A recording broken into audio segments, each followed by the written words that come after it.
is Rebecca Schissel-Marshall with Whole Body Upgrade, a podcast to help you get unstuck, feel better, and have more energy.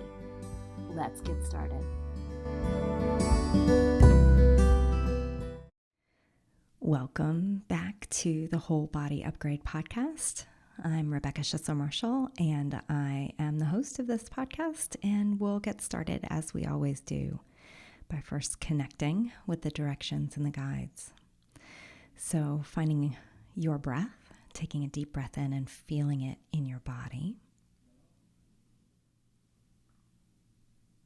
Let's begin by welcoming in the directions. I welcome in the great direction of the east, the south, the west, and the north. I welcome in the direction that is above and below and the direction that is within. And I ask all of our helping and compassionate spirits to be here today as we listen, as I record and you listen. And I ask that our ancestors who have lived well and died well, those from many, many generations ago, are here to support us so that whatever needs to be said is said and whatever needs to be heard is heard. And I acknowledge that I am on the land of the Creek in the Cherokee in what is now known as Athens, Georgia. So welcome. Welcome today. Welcome any day that you're listening to this, knowing that the energy of this recording is always available for you, even if you kind of snag into a different time and space continuum when you listen to this. So, meaning if you listen to this later. So I wanted to share with you a little bit today around trusting yourself and being yourself. This is a really important topic to me, and it's not one that I would have said a few years ago was an important topic for health and wellness.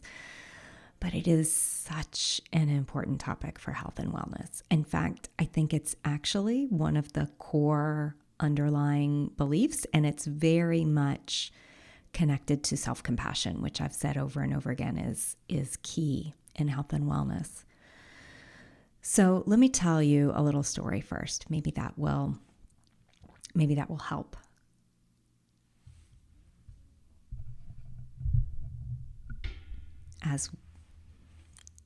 As we get started. So I feel like one of my really big challenges over the course of my life has been connecting to who am I really? And I've really been looking at this. I think it wasn't a big question until, well, let me take that back. When I was even young, I remember just sobbing in my bed, being maybe 6 or 7 years old, and my father coming in and I just saying like, but why am I here? Like, what is my purpose? And my dad was like, what am I supposed to do with this child who's asking this question? And, and he was like, I ask myself the same question. I don't have the answer. So going back then and really even in my 20s saying like, what is this? Like, who are we? How did this all happen? Big metaphysical, psychological questions, right? I think it's why I was drawn into psychology in undergraduate is I wanted to know like why our brain does the things it does, why we do the things we do. Why, I'm always like, I'm fascinated by people. And what I noticed in my own life is that I spent much of my life without really recognizing it, that I would choose particular clothing based on who I was going to be around. Oh, this outfit is for people I see at the university. They would not appreciate this other outfit. So I gotta wear my UGA outfit, my University of Georgia outfit. That's my other position right now, is as an associate professor at the University of Georgia, if you aren't familiar with the story. So there's that. And then there's, I'm going to be around yoga people. They would wear this particular set of clothing, right? I'm a yoga instructor. Oh, I'm going to a mindfulness conference. This is what I can wear to that, right? Or I'm going to be hanging out at home. I can wear this then. Oh, people are going to see me. I need to wear this. And what I notice is that's just like one little glimpse into how much I was shifting and changing who I was in order to be, and I'm going to put in quotes, accepted, right? In order to feel like I belonged, in order to slide into whatever I needed to, whatever environment I was going to be in. And what happened was, over the course of many, many years of doing that, I really didn't feel like I had a sense for who I was, what I wanted, what I liked, what I enjoyed. And that is, it can, be really disconcerting when someone says, just do what you love, just be yourself. And as a person who has had trauma in life and has certain, traits where, I have codependent traits where it's like, oh, I just have to fit in. I just have to make that happen. And the way that I decreased anxiety was to do those things so that I knew I would fit in. So when somebody says, just be yourself, it sounds so easy breezy, just be yourself. And yet that can cause a great deal of anxiety. Who am I? What am I doing? What do I like? It became big questions that seemed like it would be a small task, but it is a really big question. So over the last probably 5 or 6 years, I have really grown and listened to, oh, that's not just what, the university wanted or what, people I was around wanted, but also what society was telling me I should and should not like, right? Like, oh, well, you should like coffee. I don't like coffee. I am not a coffee drinker. I think I drank coffee in college when I was studying for exams, but more out of a necessity than a like. I definitely didn't like it. And I was more of a, like, I was a sugar addict, so I would drink soda. Instead, I drank a Coke. That was my drug of choice. So I fit in terms of what I should eat. I tried to fit in terms of what I should drink. Oh, people are drinking, I should drink, right? Oh, I don't want to be the only one out not drinking. So this plays in a lot to what I see with my clients, is that there's this societal pressure of what we should do and how we should be. There's the family type pressure of what we should do and how we should be. And then there's often this, underlying kind of essential self of who we really are that's there as well, right? So there's the social self and the essential self. The essential self is this capital T, it's this capital S self, who we really are, and how we show up in the world, our authentic selves, right? So if you were like me, thinking, I don't even know what my authentic self is, that can cause a lot of challenges to, like, well, what do I really want? What am I supposed to do? What am I supposed to eat? What is the healthy lifestyle, right? So for me, I was always looking for the right way. Again, I'll put that in quotes, the right way to have, food, nutrition.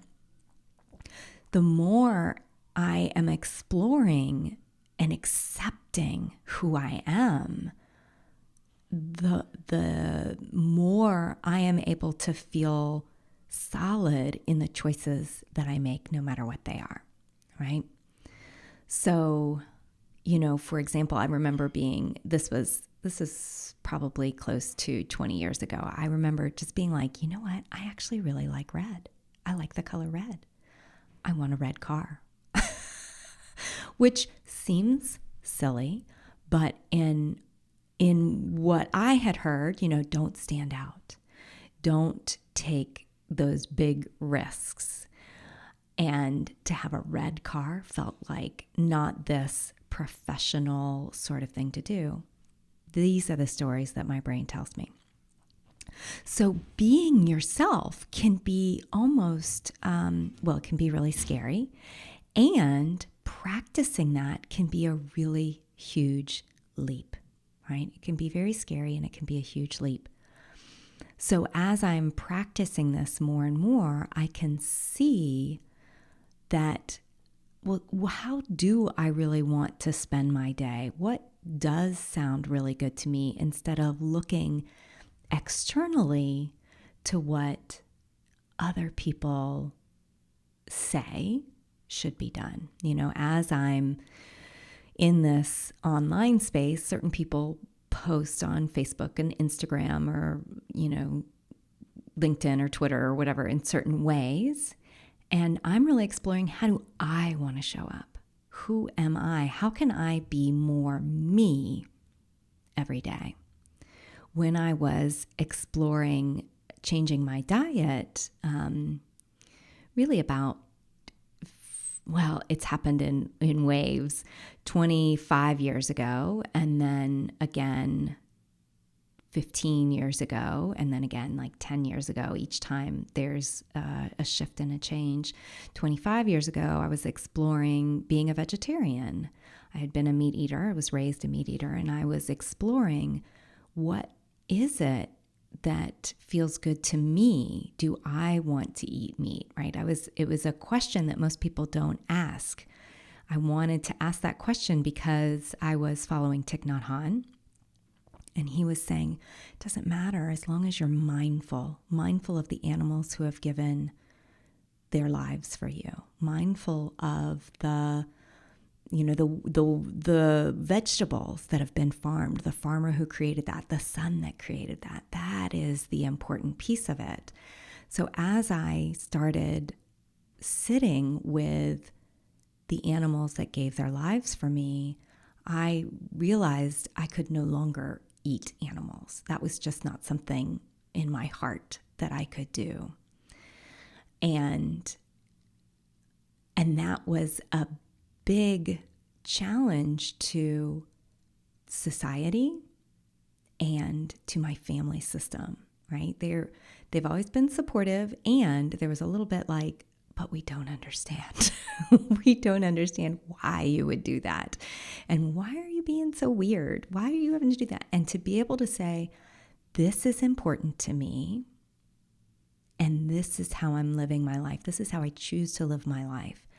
And no matter what the other pressure was, I was very solid in that. That was one of the first pieces where I felt really solid in what I was doing, because it resonated with me, and not because it definitely isn't the easy path, right? It's not societally, especially 25 years ago, it was not really accepted. Now it's much more mainstream. And then, the next road was looking at sugar, and really cutting sugar out of my life. That was a big step I had to do in graduate school. That was also about 25 years ago for my health. And cutting out gluten was next, because my son was reacting to gluten. And it was like, well, I don't care what you think. I know what's best for my child, because the difference between him eating gluten and him not eating gluten was night and day. Like, I could see physically, mentally, emotionally what was happening.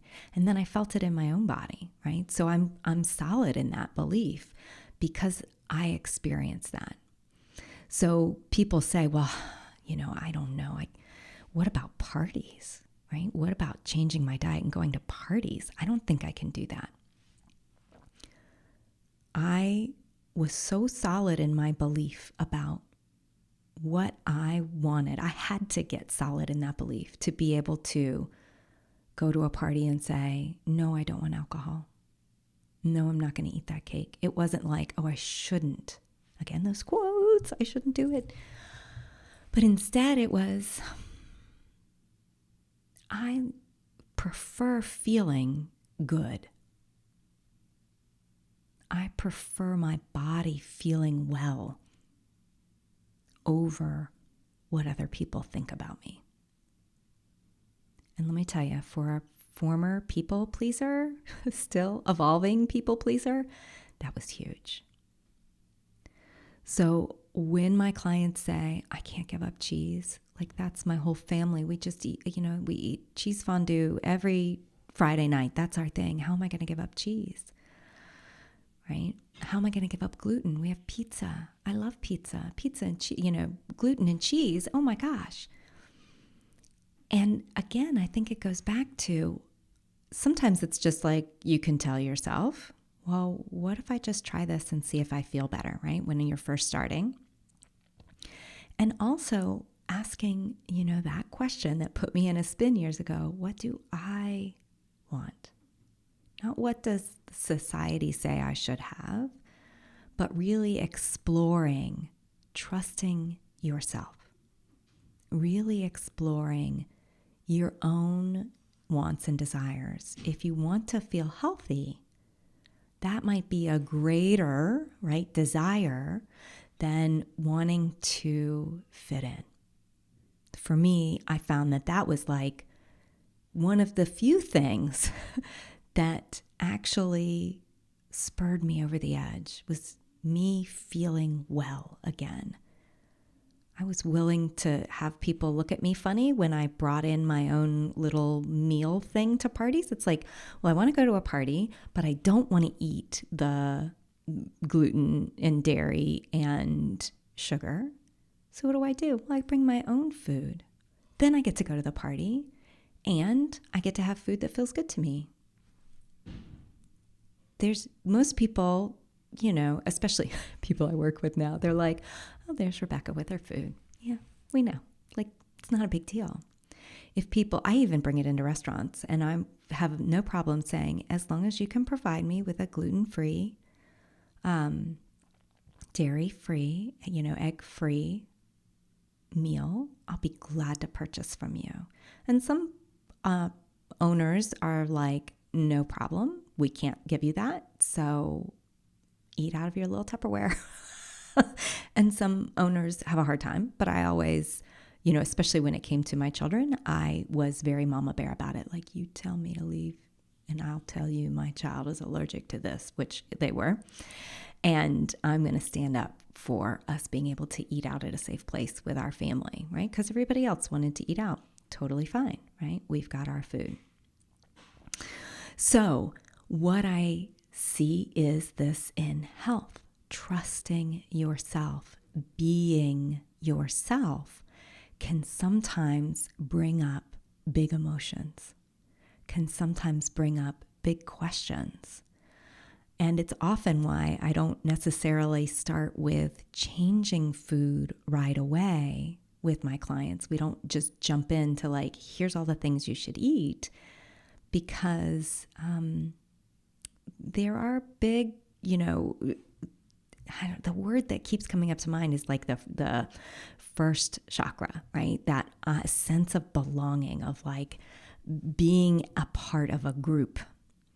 And when we think, if I don't eat that, I won't be part of the group, it brings up a lot of past trauma. It brings up a lot of emotions. It brings up a lot of beliefs about who am I? I'm the person who eats cheese pizza, right? Well, maybe. But what if you're just, this amazing, energetic, dynamic person? And it doesn't really have to do with what you eat. What if you can be super fun without eating cheese pizza? What if you can go and be who you are and know that yourself will accept who you are no matter what anybody else says? That, my friends, is the big $64,000. It used to be $64,000 question. That doesn't seem like nearly enough. Now it's the big $1 million question of how can you be okay with who you are, no matter what anyone else thinks? How is that possible for you? And then it translates to all the other things, right? How you mother your children or father your children, how you choose what you eat, how you choose what you wear, how you show up in an online space, right? It's not it's not the energy of screw you, I'm going to be me. It's this calm, centered place of I'm showing up as me and I support myself no matter what. Right? That's the place that is so powerful with any change you want to make in your life. And when you're firmly rooted in that change, when you're firmly rooted in that belief and that stance, all the other changes become easier. Maybe not easy, but easier, right? There's still challenges. There's still work, and they can be way more graceful, filled with ease and grace. So that's part of the work that I do, is helping you trust yourself. It's something, as I said, that I have been intimately associated with, is learning how to trust myself, learning how to be authentic in who I really am, learning how to listen to what that is, what my heart wants, what my soul wants. And that's what I want for you. Learning to listen to who you are and what you want. So if you are interested in taking those steps of really uncovering and learning to trust yourself again, I would love to be able to support you. I have either single sessions. I do single, as I mentioned, seed moment healing sessions. And I also offer a Vibrant Health package that is a 3-month package of working together to trust yourself, to really cultivate self-compassion, and to make the changes in your life that will lead you to an amazingly vibrant, healthy life. Okay, dear ones, thank you so much for listening, and please feel free to share this episode with anyone. I would love to get this message out to more people. What we need in this world is more people who are authentic and listening to themselves and trusting themselves. Okay, take good care of yourself. Bye.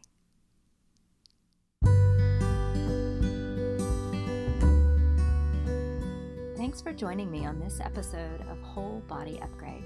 If you'd like to learn more about working with me, you can visit me on Facebook or Instagram, or on my website, CenteredYou, that's CenteredYou.com. See you on the next episode of Whole Body Upgrade.